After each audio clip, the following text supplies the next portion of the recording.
Hello students, आज हम chemistry के सॉल्यूशन चैप्टर को पढ़ेंगे।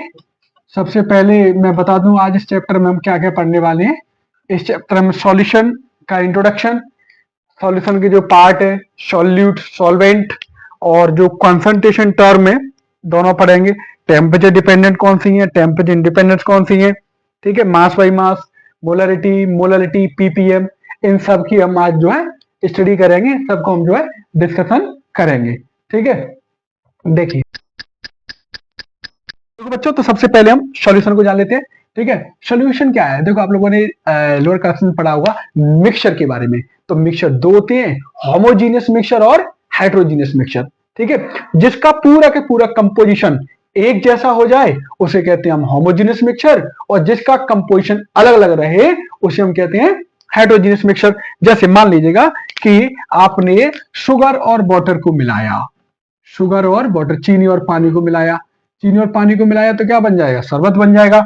अब शरबत में आप देखोगे तो उसका पूरा की पूरा कंपोजिशन कैसा रहता है, होमोजीनियस है। यानी आपने एक गिलास शरबत लिया, उसमें से एक चम्मच निकालो, आप चाहे ऊपर से निकालो, नीचे से, बीच में से, पूरे के पूरे का टेस्ट कैसा होगा, एक जैसा टेस्ट होगा, एक जैसा कलर विजन होगा। तो उसे हम क्या कहते हैं, होमोजीनियस मिक्सचर कहते हैं, ठीक है। हाइड्रोजीनियस में क्या था, अलग अलग फेज होती है। जैसे आपने रेत और पानी को मिलाया, तो आप नीचे से चम्मच से निकालोगे तो उसमें रेत ज्यादा आएगी, ऊपर से चम्मच से निकालोगे तो उसमें रेत जो है कम आएगी या नहीं भी आएगी।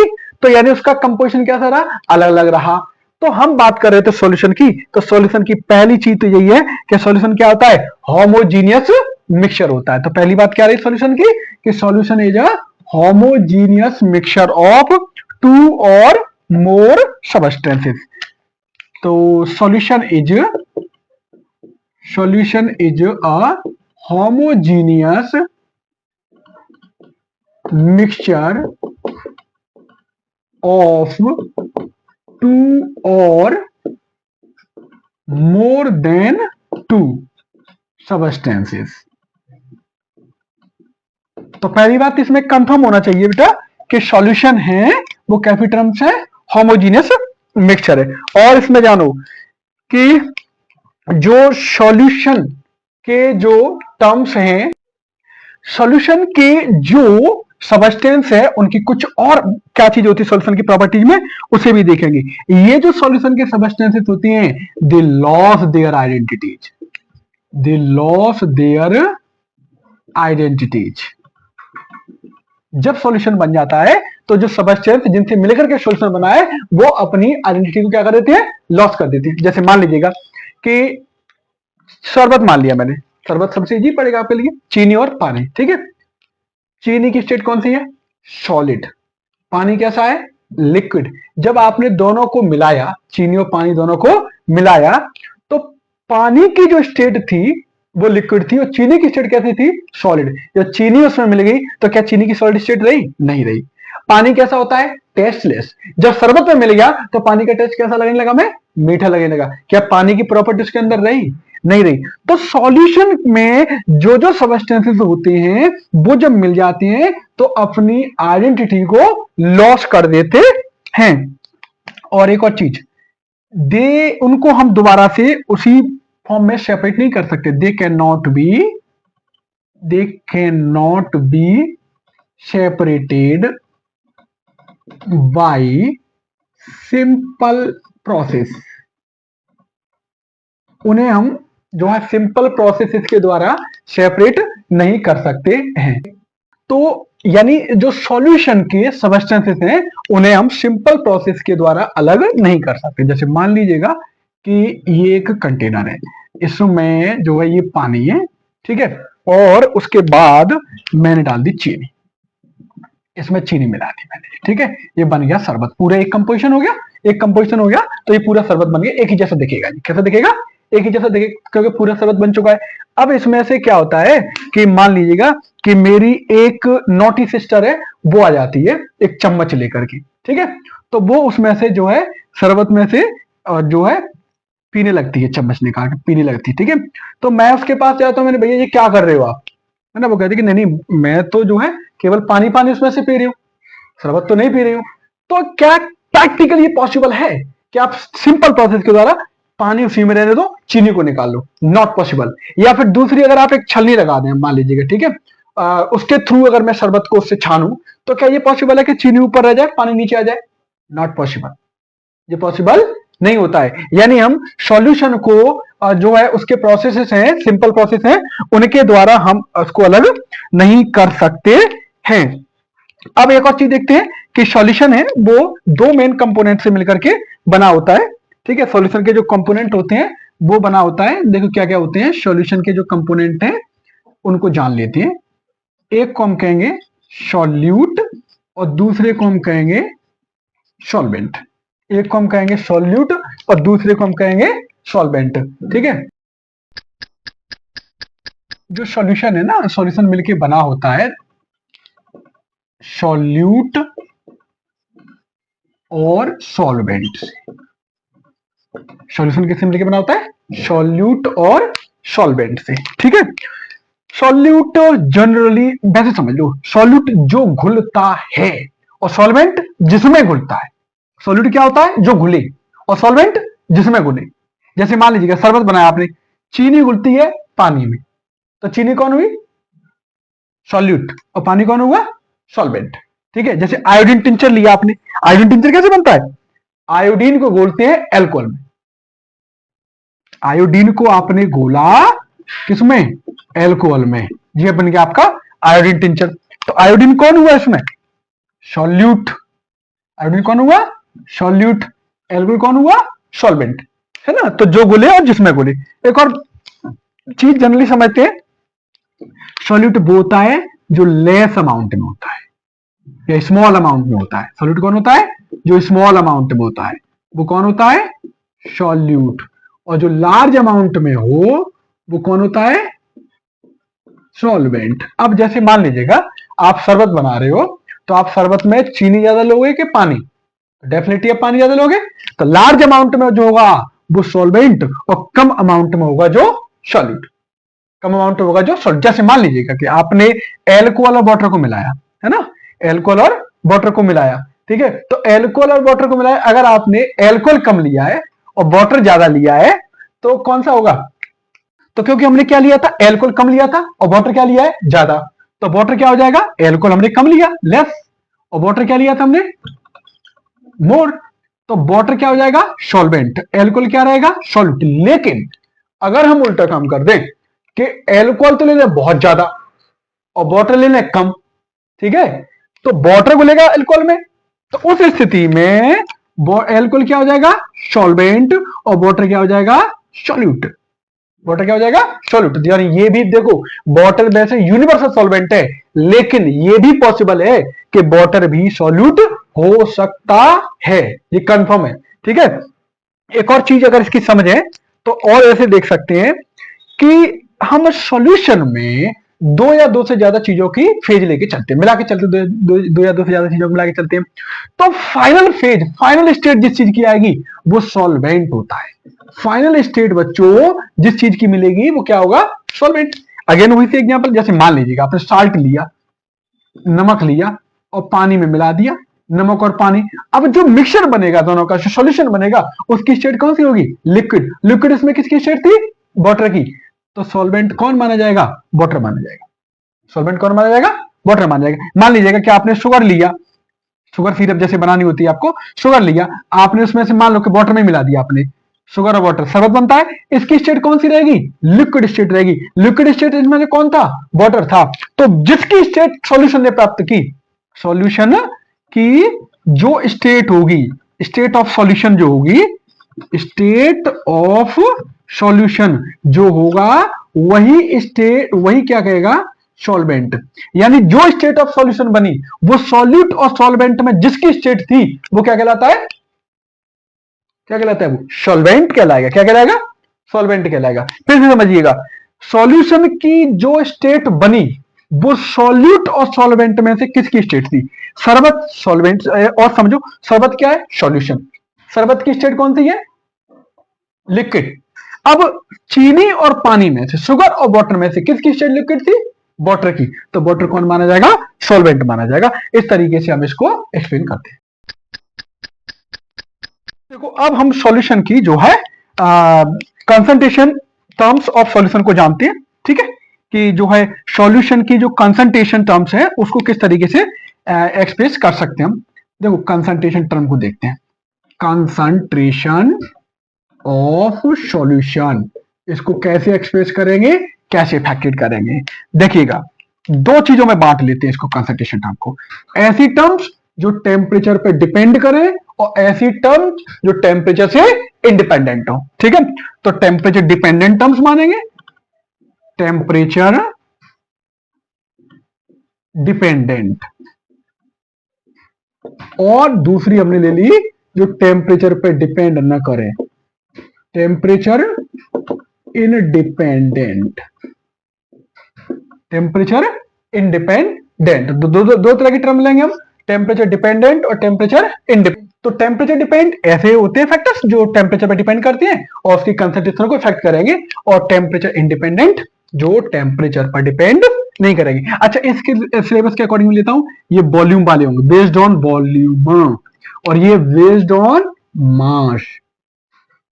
देखो हमने पढ़ा था 11th में, है ना, पापा बेटा नाती, पापा बेटा नाती, है ना, यानी ये तीन टर्म्स होती है ना, प्रेशर, वॉल्यूम और टेम्परेचर, है ना। तो टेम्परेचर चेंज होगा तो वॉल्यूम चेंज हो जाएगा, टेम्परेचर चेंज होगा तो वॉल्यूम चेंज हो जाएगा। कैसे होता है बच्चों, देखो मान लीजिएगा कि मेरे पास एक प्लास्टिक का डिब्बा है, उस डिब्बे को मैं गर्म करूं तो डिब्बा एक्सपेंड हो जाएगा, यानी मैंने टेम्परेचर बढ़ा दिया तो क्या हो गया, वो वॉल्यूम बढ़ गया। अगर उस डिब्बे को मैं पानी में डाल दूं तो डिब्बा पिचक जाएगा, यानी मैंने टेम्परेचर कम कर दिया तो वॉल्यूम भी कम हो गया। तो वॉल्यूम कैसी टर्म्स हुई बच्चों, टेम्परेचर डिपेंडेंट, टेम्परेचर पे डिपेंड करने वाली। मास, मास कैसी टर्म है, टेम्परेचर इंडिपेंडेंट। मास हमेशा कांस्टेंट ही रहता है, चाहे आप उसका टेम्परेचर बढ़ा लो या चाहे उसका आप टेम्परेचर घटा लो। अच्छा इनमें देखो हमें बहुत सारी चीज पढ़ेंगे, कौन कौन सी टर्म सिलेबस में इस चैप्टर में, उनको हम जो है स्टडी करेंगे, ठीक है। अब देखो वॉल्यूम पर डिपेंडेंट कौन कौन से फैक्टर हो सकते हैं, ठीक है। इस पे हम क्या, जैसे मास बाई वॉल्यूम परसेंटेज, है ना, वॉल्यूम आ गया, ठीक है, वॉल्यूम बाई वॉल्यूम परसेंटेज, ठीक है। और देखिए जैसे मोलैरिटी, नॉट लिटी, मोलैरिटी, नॉर्मेलिटी, फॉर्मेलिटी, ठीक है, ये सारे के सारे हैं टर्म्स है, वो कैसे है, वॉल्यूम डिपेंडेंट है, यानी किस पे डिपेंड करेंगे, वॉल्यूम पे।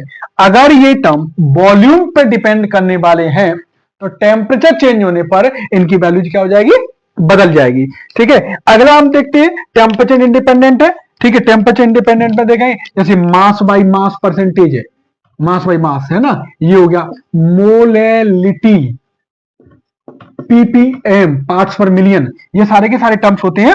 ये कैसे होती है, मास जो है मास डिपेंडेंट होती है और मास टेम्परेचर पे डिपेंड नहीं करता है, तो टेम्परेचर की वजह से इन पर इफेक्ट नहीं आएगा और इन पर इफेक्ट आएगा।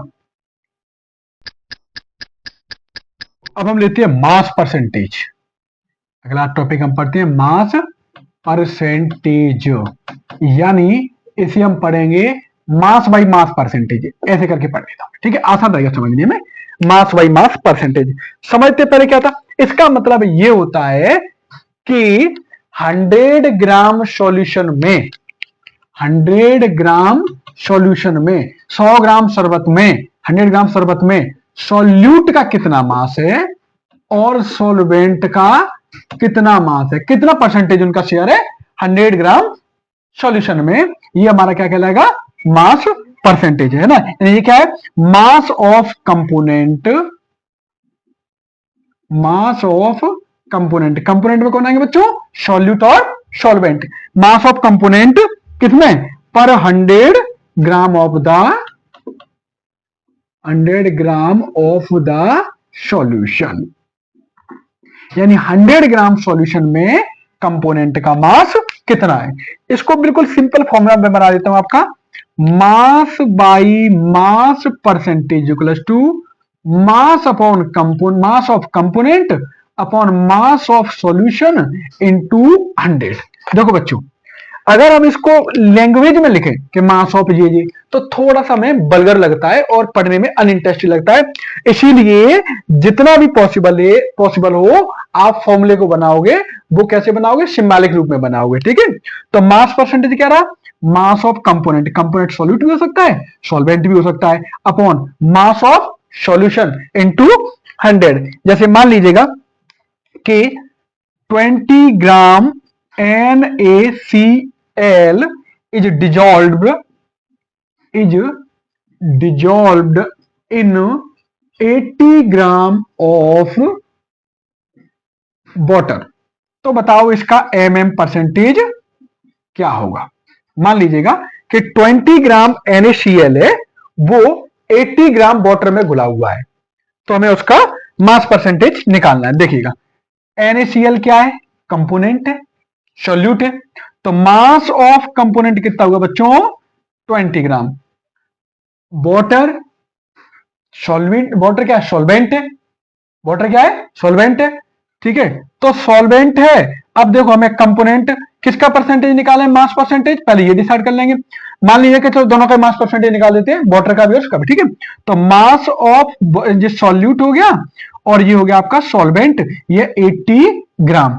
तो मास ऑफ सॉल्यूशन कितना हो जाएगा, 20 प्लस 80, 100 ग्राम। देखो बच्चों 20 ग्राम NaCl को मैंने 80 ग्राम वाटर में घोला, तो कितना सॉल्यूशन हो गया, 100 ग्राम हो गया। जैसे मान लीजिएगा कि मुझे निकालना है NaCl का जो है मास बाई मास परसेंटेज, ठीक है। तो देखो क्या निकलेगा NaCl का मास बाई मास परसेंटेज से, देखो मास by mass percentage of for NaCl, देखो क्या फॉर्मूला होगा, मास of component upon mass of solution into 100।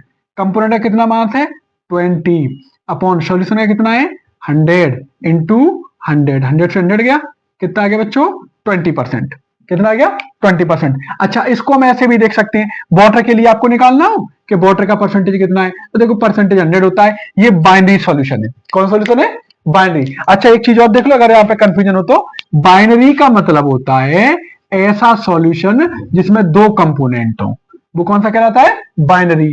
Trinary जैसे आप पढ़े होंगे, बाइनरी ट्राइनरी के लिए 3, क्वाटरनरी 4, ठीक है, इस तरीके से पढ़ते जाते हैं। तो बाइनरी सॉल्यूशन है क्योंकि इसमें केवल कितने कंपोनेंट है, 2। तो 2 कंपोनेंट है, 2 चीजों का 100% होगा, तो 100% में से 20% घटा दोगे आप 80% आ जाएगा। करना है तो ऐसे भी कर सकते हैं आप, इसे मास by mass percentage of water, mass of component upon mass of solution into 100। Water का कितना है बच्चों, 80 ग्राम अपॉन टोटल कितना है, 100 इंटू 100, 100 से 100 गया, 80%। इस तरीके से हम मास परसेंटेज को निकाल सकते हैं। देखो बच्चों अब हम लेते हैं जो है वॉल्यूम परसेंटेज। वॉल्यूम परसेंटेज यानी वॉल्यूम बाय वॉल्यूम परसेंटेज। इसमें क्या करेंगे हम कि जो है 100 मिली सॉल्यूशन के वॉल्यूम में कंपोनेंट का वॉल्यूम कितना परसेंटेज है, ठीक है। 100 मिली सॉल्यूशन के वॉल्यूम में कंपोनेंट का कितना वॉल्यूम है। जैसे कह सकते हैं volume of the component in 100 milli of solution, in 100 milli of solution. Solution के 100 मिली में जो है कितना वॉल्यूम है किसका, इसके कंपोनेंट का, सॉल्यूट या सॉल्वेंट का कितना इसका पार्ट है। जैसे मान लीजिएगा कि 10% एथेनॉल का सॉल्यूशन दिया हुआ है आपको, 10% एथेनॉल का सॉल्यूशन दिया हुआ है। इसका मतलब यह हुआ कि 100 मिली अगर मैं उस सॉल्यूशन को लूं तो उसमें से एथेनॉल कितना होगा, 10 मिली। अगर मैं 100 मिली उस सॉल्यूशन को लूं तो उसमें एथेन कितना होगा, 10 मिली होगा, है ना। ज्यादातर जो मेडिकल की जो बनाई जाती है, मेडिसिन से बनाई जाती है, वो यही चीज देख के बनाई जाती है कि इसमें कितना परसेंट हमें इसका कंसंट्रेशन रखना है। तो 10% एथेनॉल का मतलब ये रहेगा कि उस सॉल्यूशन के 100 मिली में से 10 मिली किसका है, एथेनॉल का है। इसका डायग्राम बना देते formula, volume by volume percentage equals to, volume ऊपर लिखेंगे तो वॉल्यूम ऑफ कंपोनेंट यानी V component upon volume of solution into 100, volume of component into volume of solution into 100। एक क्वेश्चन करते हैं इस पे हम जो है वॉल्यूम परसेंटेज पर, एक क्वेश्चन देखते हैं वॉल्यूम परसेंटेज पर, है ना। वैसे क्वेश्चन के लिए मैं वीडियो के बाद में पूरे क्वेश्चन सॉल्व करते हुए अलग से पूरा एक वीडियो बनाऊंगा जिसपे पूरे इंपोर्टेंट क्वेश्चन होंगे, IIT नीट लेवल के भी और 12th लेवल के भी। ठीक है, देखिए volume volume volume by volume percent पे क्वेश्चन देखते हैं। जैसे क्वेश्चन हमारा 10 milli H2SO4 is dissolve in 100 milli of solute, तो हमें वॉल्यूम बाय वॉल्यूम परसेंटेज निकालिएगा। ठीक है, मतलब ये है इसका कि 10 मिली H2SO4 है, वो 100 मिली किसी सॉल्यूट में घुला हुआ है। ठीक है भाई, अब देखो पहले सबसे पहले फॉर्मूला लिख लिया करो ताकि आपको पता चल जाए आप इस क्वेश्चन में क्या करने वाले हो। तो volume of component upon volume of solution into 100। Volume of component कितना है बच्चों? 10 मिली। अब हमें क्या चाहिए? Volume of solution. तो वॉल्यूम ऑफ सॉल्यूशन कितना? तो सॉल्वेंट प्लस सॉल्यूट, 10 प्लस 100 कितना हो गया? 110 ml। तो कितना हो गया जी? वॉल्यूम ऑफ कंपोनेंट 10 है, वॉल्यूम ऑफ सॉल्यूशन 110 इंटू 100, 0 से 0 गया, ये हो गया आपका 100 अपॉन 11, डिवाइड करेंगे तो 9.09%। मतलब ये हुआ कि अगर हम बाई परसेंटेज देखें तो H2SO4 का कितना परसेंटेज है उसमें? 9.09% है। नेक्स्ट है mass by volume percentage. Mass by volume percentage, देखो नाम से मालूम पड़ा बच्चों, एक में तो मास लोगे और दूसरे का वॉल्यूम आएगा, यानी इसमें कंपोनेंट का क्या रहेगा? मास, और सॉल्यूशन का क्या रहेगा? वॉल्यूम। तो अब इसमें क्या हुआ? इसका मतलब सीधा सीधा ये है कि मान लीजिएगा कि आपने 100 मिली कोई सॉल्यूशन ले लिया, 100 मिली सॉल्यूशन है, 100 मिली शरबत है आपके पास, तो उसमें चीनी या पानी, शुगर या वाटर के कितने ग्राम है, यानी सॉल्यूशन को आपने कंपेयर किया किससे? वॉल्यूम से। और आप सॉल्वेंट और सॉल्यूट इसको किसमें नापोगे? मास में। तो ये परसेंटेज हमारा क्या कहलाता है? क्या कहलाता है बच्चों? Mass by volume percentage. क्या फॉर्मूला होगा मास बाई वॉल्यूम परसेंटेज का? मास of component volume of solution into 100।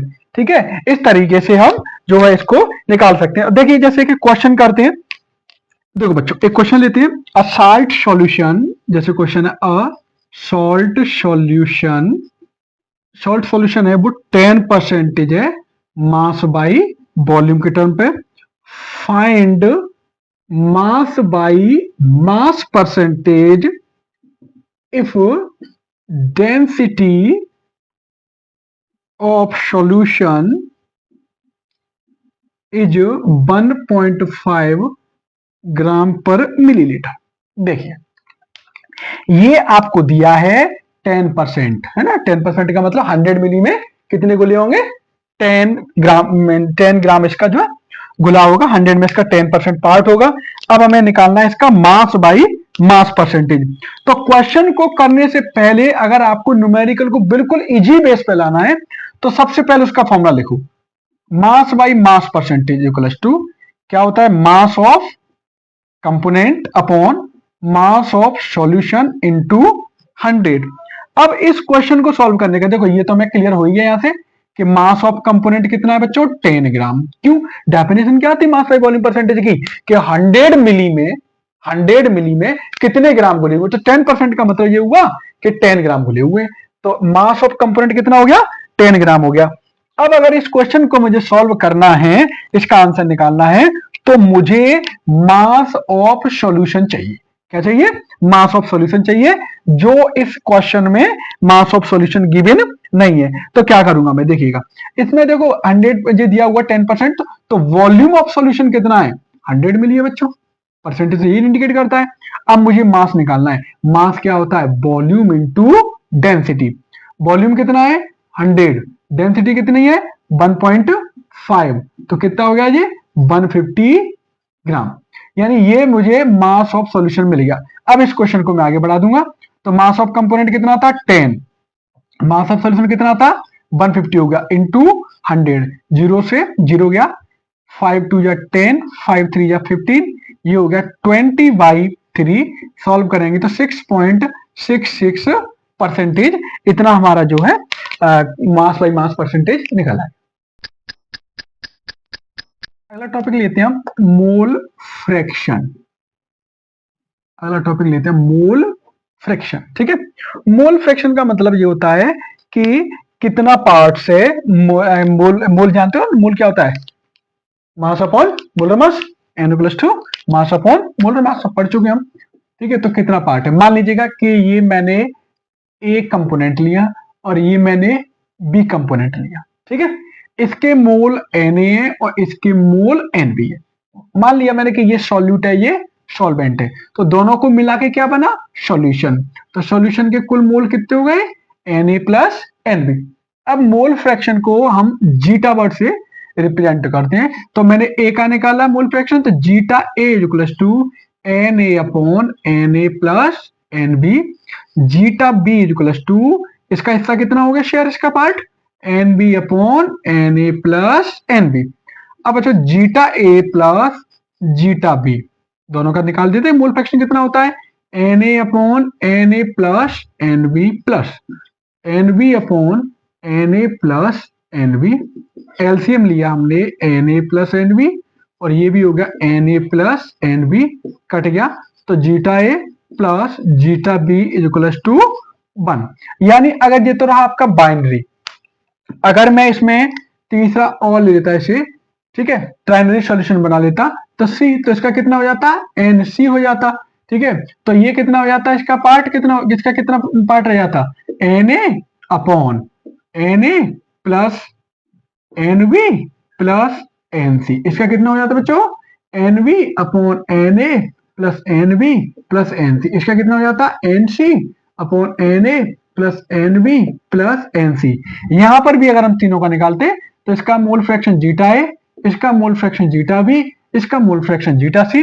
तीनों को अगर मैं ऐड करता, zeta A plus zeta B plus zeta C, तब भी वैल्यू कितनी आएगी? 1 ही आएगी। तो इसकी वैल्यू हमेशा कितनी होती है? 1 होती है। देखो एक क्वेश्चन कर लेते हैं। मान लीजिएगा कि 98 ग्राम ऑफ H2SO4, इसको मैंने मिला दिया है 40 ग्राम ऑफ NaOH। ठीक है, 80 ग्राम ऑफ NaOH के साथ। ठीक है, मान लीजिएगा कि मैंने 98 ग्राम H2SO4 को 80 ग्राम NaOH के साथ मिलाया गया है, तो बताना है हमें इसके कि इसके जो मोल फ्रैक्शन कितना होगा, इसके मोल कितना होगा। देखिएगा, पहले सबसे पहले हम निकालते हैं नंबर ऑफ मोल्स। ये याद रखना बेटा, नंबर ऑफ मोल्स होता है M अपॉन कैपिटल M। याद करने का तरीका बताता हूं मैं आपको। Number of M mole equals to छोटी m अपॉन बड़ी m, small m upon capital M। ऐसे याद रखो, small m mass, capital M molar mass. और अगर आपको बार बार ये फॉर्मूला ध्यान भूलते तो ऐसे भी देख सकते हो, ये कैपिटल M, ये बड़ी M क्यों हुई है? क्योंकि 2 M से मिलकर बनी हुई है, मोलर और मास। मोलर में एक M आ गया, एक मास में आ गया, तो छोटा फॉर्मूला है, कोई दिक्कत नहीं है। ठीक है, तो अब हमें इसमें देखो, पहले M कितना दिया है इसका? 98। मोलर मास निकाल लेता हूं मैं इसका। ठीक है, तो H2 का 2 इंटू 1 प्लस 32 सल्फर का हो गया 14 इंटू 16, तो 2 प्लस 32 प्लस 64 कितना हो गया इसका? 98। अब नंबर ऑफ मोल निकालिए मैंने इसके, Na मान लिया, तो मास इसका कितना था? 98 था, इतना ग्राम था ये, और ये भी कितना हो गया? 98 हो गया, तो कितने मोल आ गए इसके? 1 मोल आ गया इसका। ठीक है, दूसरा हम देखें तो 80 ग्राम ऑफ NaOH में, इसमें देखो मास कितना दिया है? 80 ग्राम। ठीक है, अब देखो मोलर मास निकालो, सोडियम का 23 प्लस ऑक्सीजन का 16 प्लस 1 कितना हो गया ये? 40। अब इसके नंबर ऑफ मोल निकाले मैंने, तो लगा दिया वही फॉर्मूला 80 अपॉन 40, कितना हो गया इसके नंबर ऑफ मोल? 2। तो Na प्लस Nb ये कितना हो गया? 1 प्लस के 2 यानी 3 मोल हो गए। हमें इसका पार्ट निकालना है जीटा ए, तो कितने थे इसके मोल? 1 अपॉन 3। इसके पार्ट निकालने हैं जीटा बी, कितने थे इसके मोल? 2 अपॉन 3। आपको आंसर चेक करना है तो चेक कर लीजिएगा, 1 अपॉन 3 प्लस 2 अपॉन 3 1 होना चाहिए। 1 अपॉन 3 प्लस 2 अपॉन 3 3 अपॉन 3 1। अगर, और आपको बताया था कि मोल फ्रैक्शन में जो जीटा जीटा बी जितने भी निकालेंगे आप, उनका सबका हम कितना होगा? टॉपिक लेते हैं, पार्ट्स पर मिलियन, इसे कहेंगे शॉर्ट में PPM। यानी 1 मिलियन में, 1 मिलियन होता है 10 टू द पावर 6 में जो है, जो भी कंपोनेंट है उसका कितना पार्ट है। जैसे मान लीजिएगा आपको क्वेश्चन ऐसे करके दिया है या कोई चीज दी हुई है कि 5 gram salt is present, 5 gram salt is present in 10 to the power 6, in 10 to the power 6 gram of solution. ठीक है, 10 to the power 6 gram of solution, तो इसका पीपीएम कितना होगा 5। इसका मतलब ये हुआ कि सॉल्यूशन के 10 टू द पावर 6 ग्राम में, सॉल्यूशन के 10 टू द पावर 6 ग्राम में साल्ट के कितने ग्राम प्रेजेंट होंगे, 5 ग्राम प्रेजेंट होंगे। इसे हम जो है पीपीएम कहेंगे। इसका फॉर्मूला देख लेते हैं पीपीएम का, कैसे लिखेंगे। PPM is equal to mass of component upon mass of solution into 10 to the power 6। इस तरीके से हम पीपीएम को कैलकुलेट करते हैं।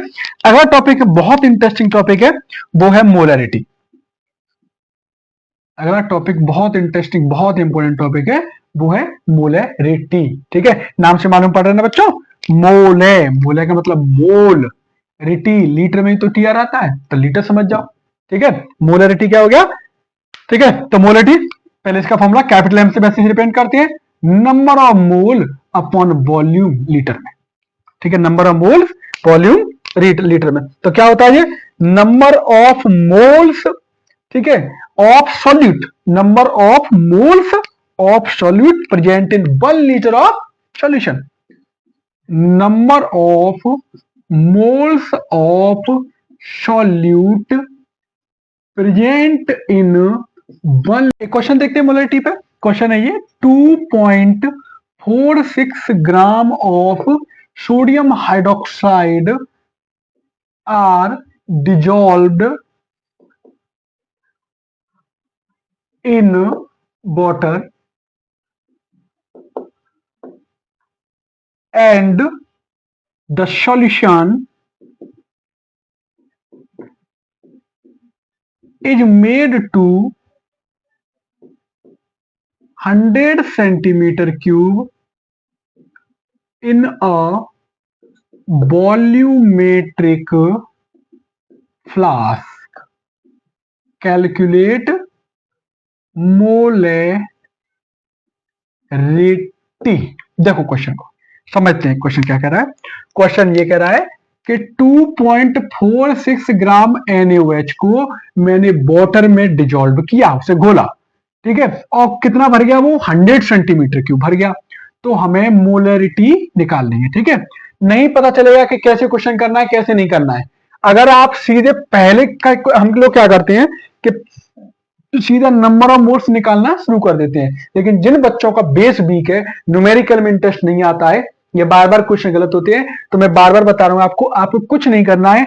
सबसे पहले मोलरिटी का फॉर्मूला लिखना है आपको, बस। मोलरिटी का फॉर्मूला क्या होता है, N/V।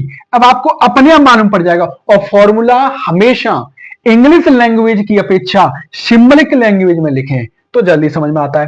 अब आप कुछ मत देखो, आपको सीधा क्वेश्चन करना है। अब आप अपने आप अटक जाओगे। क्या आपको नंबर ऑफ मोल्स पता है, इसमें नहीं पता है। अब नंबर ऑफ मोल्स का फॉर्मूला लिख लो, छोटी एम अपॉन बड़ी एम, यानी मास अपॉन मोलर मास। अब देखते हैं 2.46 ग्राम, मास कितना हो गया बच्चों इसमें, 2.46।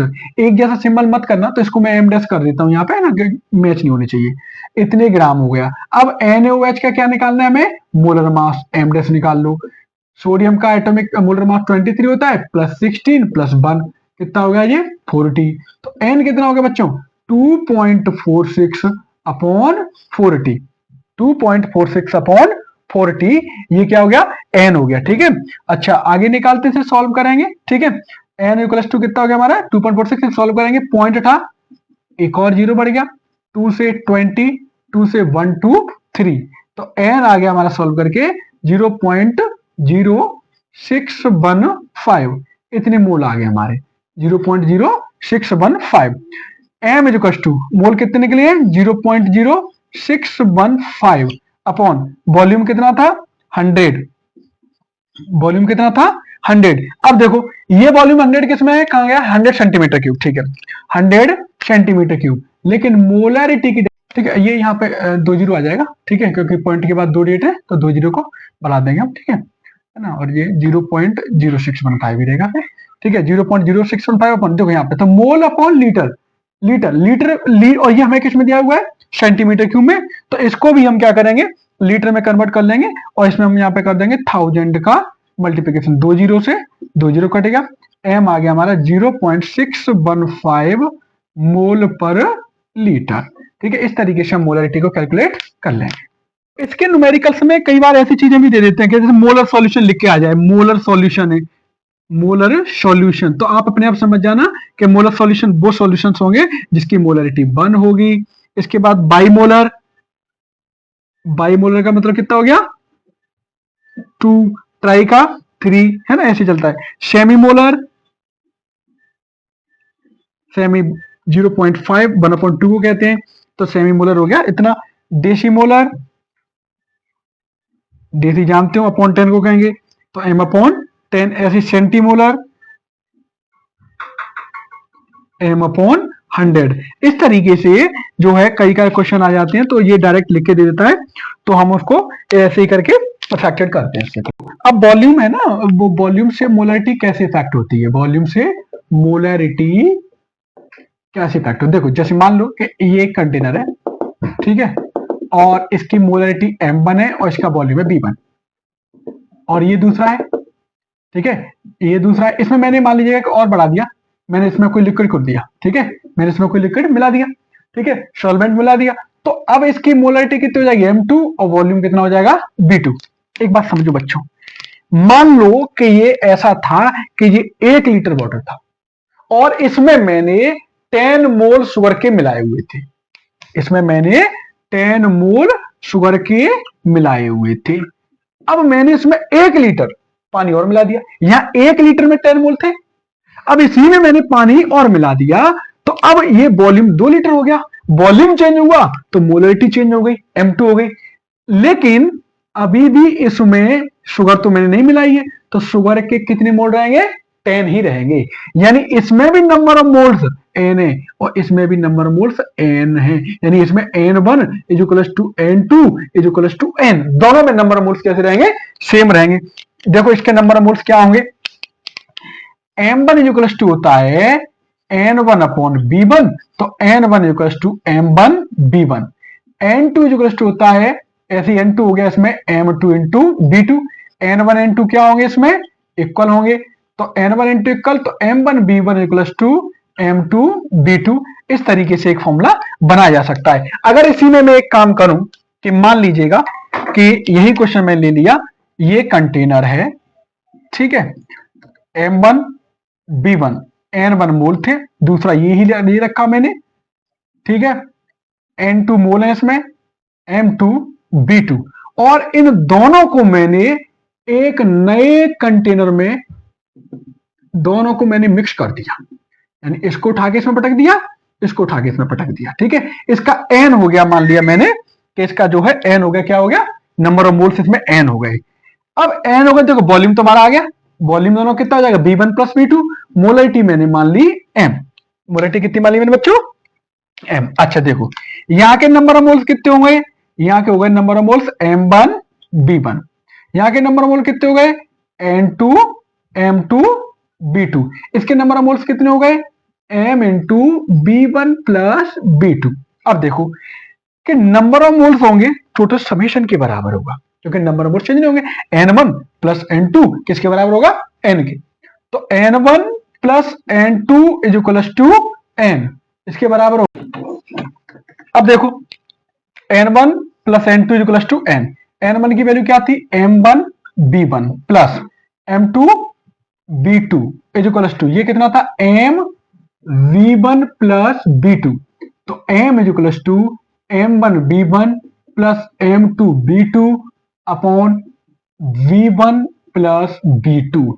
इस तरह से हम मिक्सचर की मोलरिटी को फाइंड करते हैं। अगर 2 या 2 से ज्यादा चीजों की जो है मिक्सचर हो, उसकी मोलरिटी को फाइंड करना हो, तो इस तरीके से हम फाइंड करते हैं।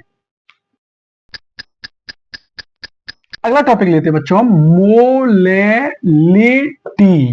नाम एक जैसे थे, मोलरिटी, लेकिन लीटर में LTR आता है और रिटी में भी TR आ रहा था, तो उसे समझ जाना कि मोलरिटी में वॉल्यूम आएगा, और मोलरिटी में क्या होता है, नाम से number of mole in number of mole of solute, इसमें एक बात और बेसिक ध्यान रखना, नंबर ऑफ मोल्स किसके होंगे, सॉल्यूट के होंगे, और किस में प्रेजेंट होंगे, सॉल्वेंट में, और सॉल्वेंट किस में होगा, किलोग्राम में। तो 1 केजी सॉल्वेंट में सॉल्यूट के कितने नंबर ऑफ मोल्स प्रेजेंट है, उसे हम क्या कहते हैं बच्चों, molality. Number of moles of solute, number of moles of solute present in 1 KG of solvent. अब तक जितना पढ़ा था सब में क्या आ रहा था, सॉल्यूशन, लेकिन इसमें बिल्कुल इंडिकेट कर लेना, इसमें जो है केजी में कौन है, सॉल्वेंट है इसमें, ठीक है। देखो इसका फॉर्मूला बना लेंगे, आसान बनाएंगे हम लोग, स्मॉल एम से रिप्रेजेंट करेंगे, नंबर ऑफ मोल्स होगा बच्चों एन अपॉन केजी है तो मास हो गया, एन किसका हो गया, कंपोनेंट का, और मास किसका है, सॉल्यूट का, मास किसका है इसमें, सॉल्यूट का लेंगे, और ये मास किसमें लिया जाएगा, केजी में लिया जाएगा बच्चों, है ना।